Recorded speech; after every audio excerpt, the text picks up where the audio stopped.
أسخف مباراة في التاريخ.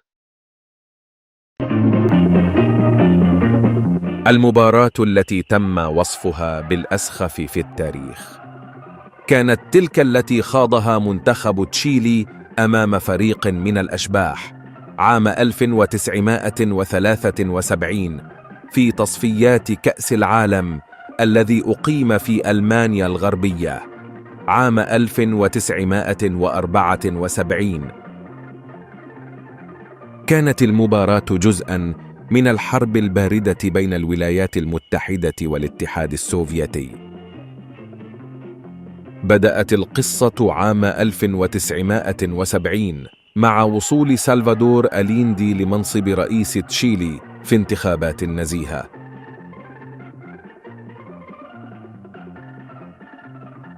التقارب السريع بين أليندي ذو الميول اليسارية والاتحاد السوفيتي وكوبا أثار مخاوف الأمريكيين الذين شنوا حرباً اقتصادية على تشيلي لإفقاد الرئيس شعبيته، لكنهم فشلوا، فكان عليهم البحث عن الرجل المناسب لمهمة الإطاحة بأليندي، وقد عثروا عليه سريعاً. أوغوستو بينوشيه، الجنرال الذي قاد واحداً من أعنف وأشرس الانقلابات العسكرية في القرن العشرين، مدعوماً من الولايات المتحدة. ذلك الانقلاب الذي بدأ بقصف القصر الرئاسي بالطيران في 11 من سبتمبر عام 1973، وقتل أليندي في ظروف غامضة. كانت تشيلي قبل الانقلاب توصف بأنها واحة الديمقراطية في أمريكا اللاتينية. تم إيقاف العمل بالدستور وحل الأحزاب اليسارية وإلغاء حرية الصحافة، كما تم قتل حوالي 3000 معارض، وتم اعتقال حوالي 30,000، وهرب الكثير إلى خارج البلاد.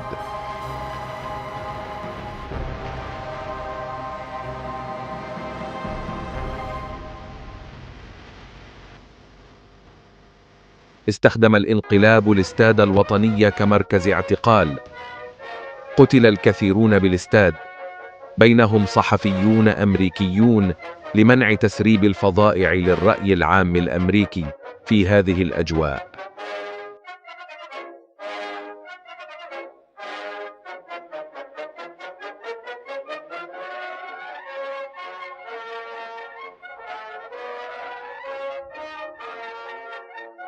إذن، ما علاقة المباراة بقصتنا؟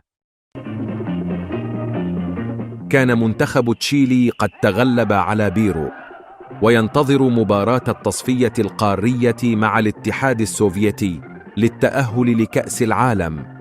كان نظام التصفيات وقتها مختلفاً عن النظام الحالي.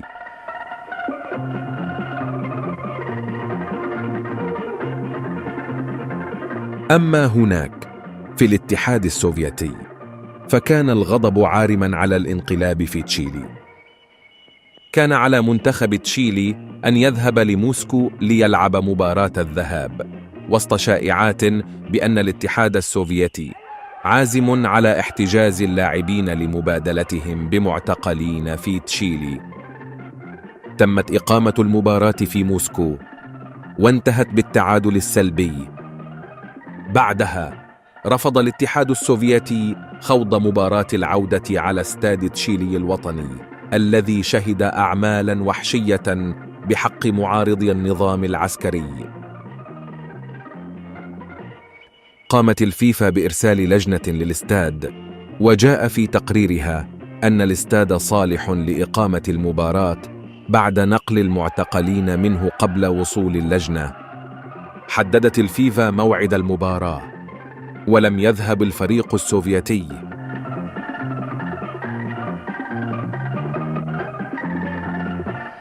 انتهت المباراة بعد 30 ثانية فقط، بعد أن سجل التشيليون هدفهم في المرمى الخالي.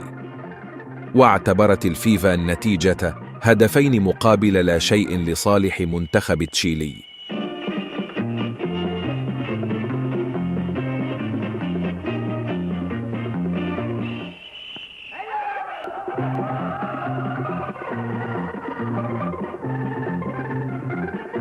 تأهلوا لكأس العالم في ألمانيا الغربية بعد أغرب مباراة في تصفيات كأس العالم، ثم غادروا المونديال سريعا من الدور الأول.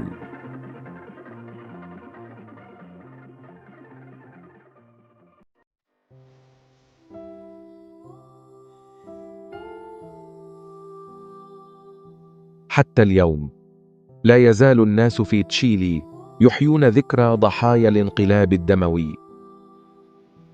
الكثير من المعتقلين اختفوا للأبد، ولا يعرف الكثير عن مصائرهم الغامضة إلى يومنا هذا.